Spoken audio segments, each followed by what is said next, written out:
If you're looking for a practical everyday brush with more control than a soft wash brush, this might be the one for you. This is the Princeton Heritage Round Size 4.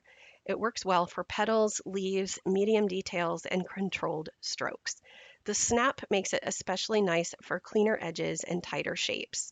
It's great for precision and control because it's made out of synthetic sable hairs.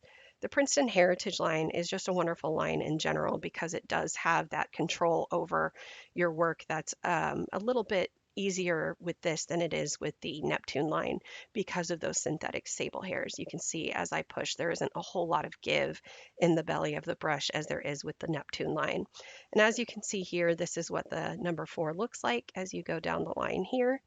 And like I said, you have a lot more control over the brush as you are working with those finer details.